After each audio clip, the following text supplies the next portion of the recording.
Hola, ¿cómo están? Espero se encuentren muy bien. Es un gusto estar nuevamente con ustedes. Vamos a iniciar nuestro trabajo de hoy. Vamos a realizar la actividad para iniciar bien el día y te voy a pedir que por favor escribas en tu cuaderno el siguiente inicio de oración, el patito. Ahora, con ayuda de un familiar o de alguien más que esté contigo, escriban más ideas para hacer más larga su oración. Verifiquen que sea coherente. ¿Qué les pareció? ¿Muy difícil? Yo creo que no. Ya ustedes son niños de quinto grado, deben de tener más idea de lo que están realizando. Continuemos con nuestra clase. Vamos a iniciar ya con la práctica social del lenguaje número 13. El título es Elaborar retratos escritos de personajes célebres para publicarlos. Vamos a abrir el libro en la página 154, ¿sí? Su libro de texto español. En él vamos a encontrar el propósito de esta práctica social, el cual dice: el propósito de esta práctica social del lenguaje es que logres describir a personajes célebres en un texto escrito que recupere tanto aspectos físicos como de su personalidad. ¿Sí? Bien, te voy a solicitar que por favor en tu cuaderno escribas este propósito en primera persona. ¿A qué me refiero con esto? Cuando hablamos de primera persona quiere decir que estamos hablando de nosotros mismos. En este caso, tu práctica, tu propósito quedaría como sigue. El propósito de esta práctica social del lenguaje es que logre describir a personajes célebres en un texto escrito que recupere tanto aspectos físicos como de su personalidad. Si te diste cuenta, el verbo que cambiamos para hacerlo a primera persona es describir. Bien, una vez que hayas terminado con la escritura, vamos a seguir con la actividad Lo que conozco.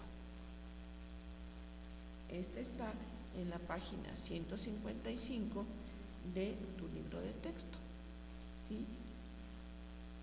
Como podrás ver, ahí hay dos preguntas.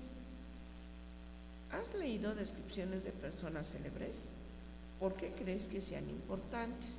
Bueno, escribe estas preguntas en tu cuaderno y contéstalas.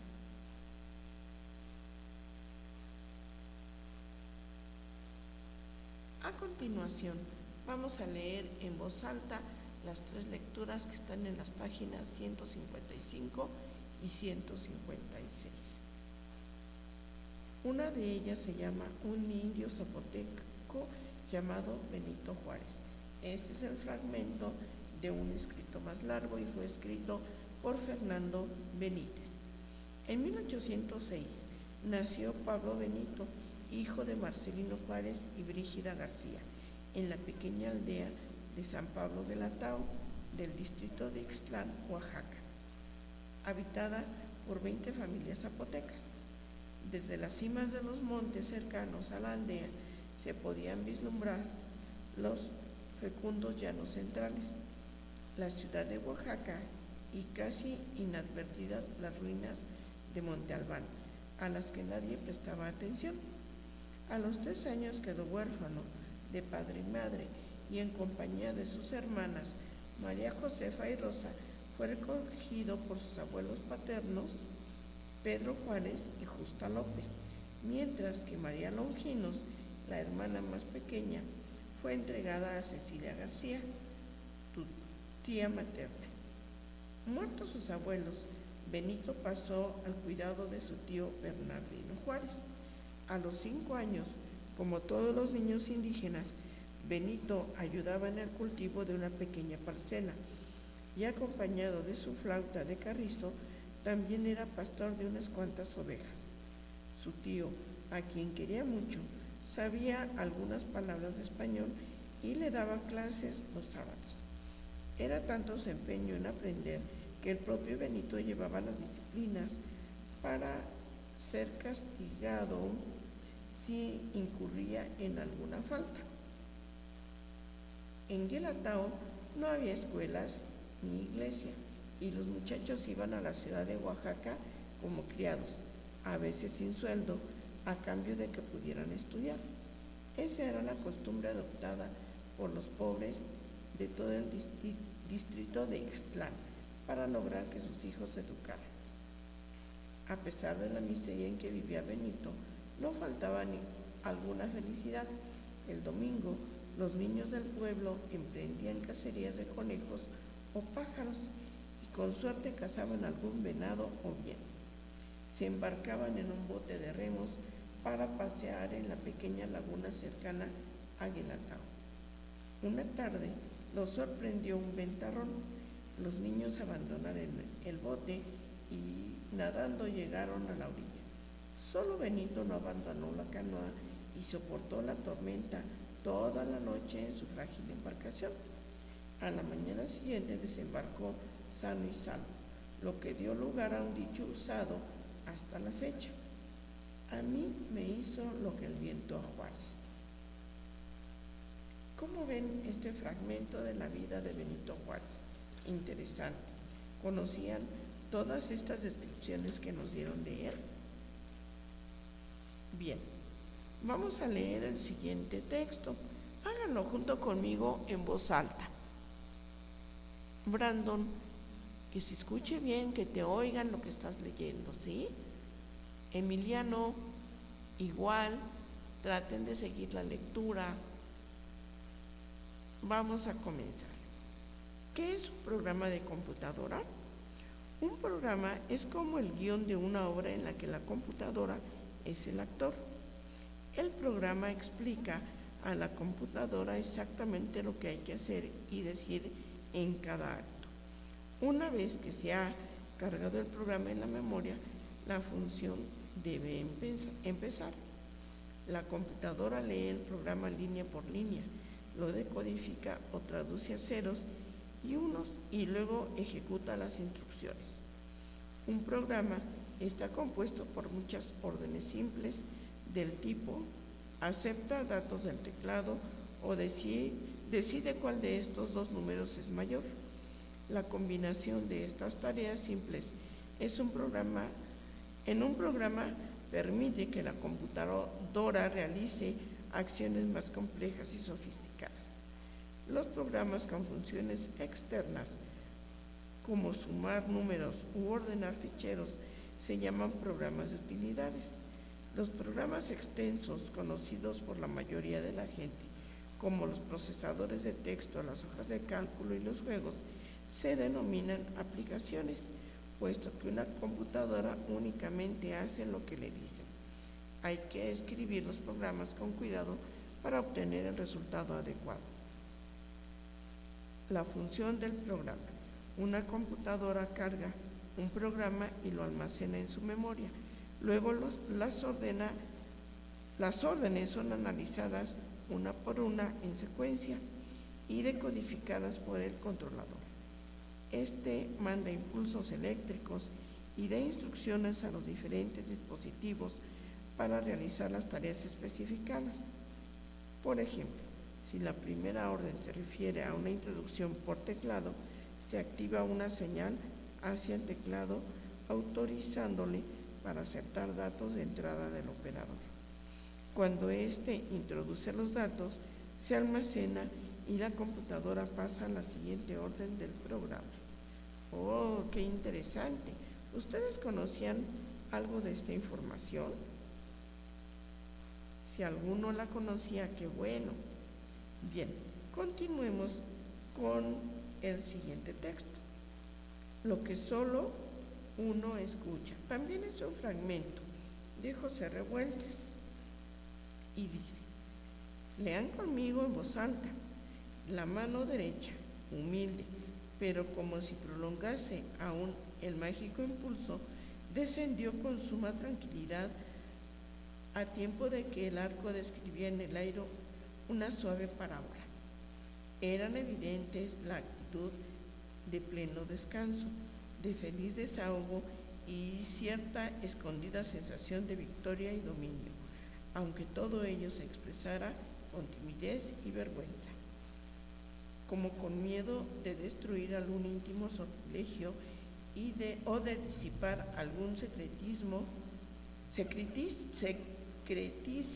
diálogo interior, a la vez muy hondo y muy puro.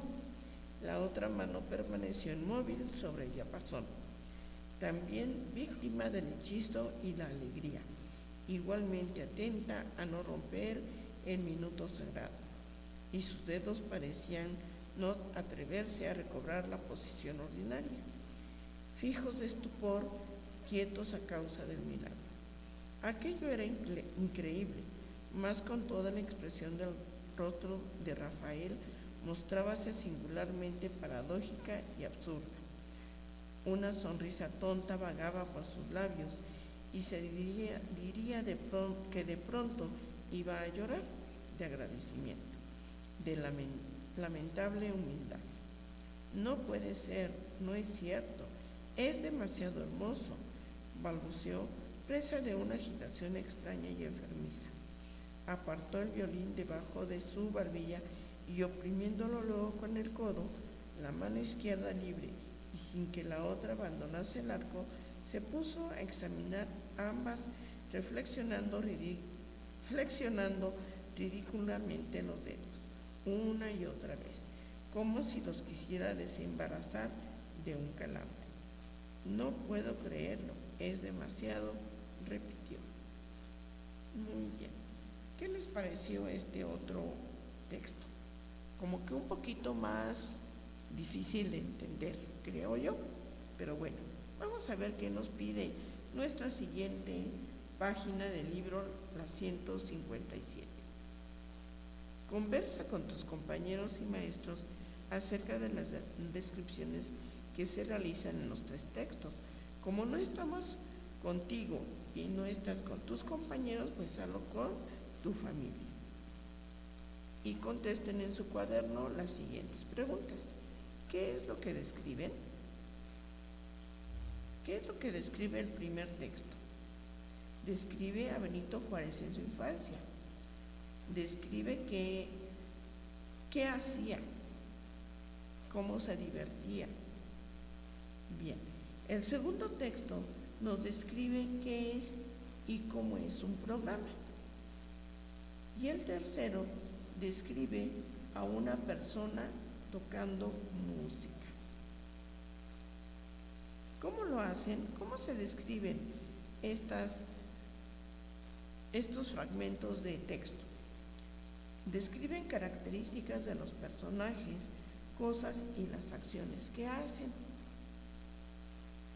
¿Qué palabras utilizan para que la descripción sea clara? Se usan adjetivos calificativos, si los recuerdan, ¿verdad?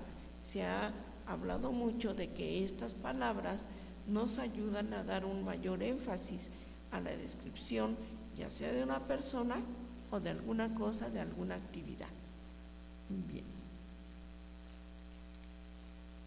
Después de leer las descripciones que se usan en cada texto, seguramente notaste que cada una tiene un propósito diferente. Completa con tus compañeros y maestros la siguiente tabla. De ser necesario, vuelve a leer los textos. Bueno, pues ya lo comentamos un poco, ¿verdad? Vamos a anotar en nuestra tabla el título del texto. En la primera sería un indio zapoteco llamado Benito Juárez. ¿Para qué se hace la descripción? ¿Qué fue lo que dijimos? ¿Para qué hacíamos la descripción? ¿Se acuerdan? Para conocer un poco de la vida de Benito Juárez. Bien.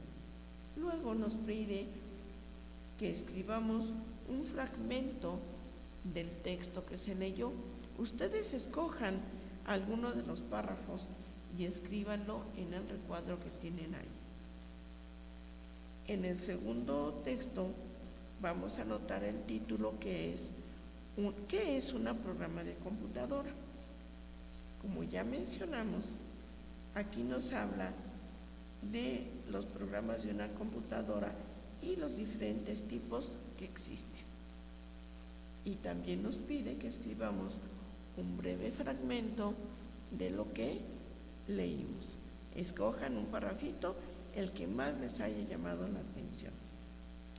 Y el tercer texto, título del texto, lo que solo uno escucha. ¿Para qué se hace la descripción? Describe a una persona tocando música, como ya lo habíamos mencionado. En específico, aquí están hablando del violín y la sensación que le causa a la persona que está tocando. Y también nos pide que escribamos un breve fragmento de lo que ustedes acaban de leer. Igualmente les pido que seleccionen el fragmento que más les haya llamado la atención. Bien, con esto vamos a terminar la actividad de nuestra clase de hoy. Vamos a dejar la siguiente tarea. Favor de contestar la página 64 de tu libro de tareas. Si ya la hiciste, verifica que esté bien contestado. Si tienes que corregir algo, corrígelo. También contesta las páginas 52 y 53 de tu libro de logros español. Recuerda que estas actividades que acabas de realizar nos las tienes que enviar por medio de una fotografía al WhatsApp que ya les habíamos dado o al correo electrónico. Esperando que esto haya sido de utilidad para ti, me despido y espero que nos veamos o nos escuchemos la próxima clase, que será la próxima semana. Descansen, disfruten mucho, aunque estén encerrados, hagan cosas divertidas. Nos vemos pronto. Hasta luego.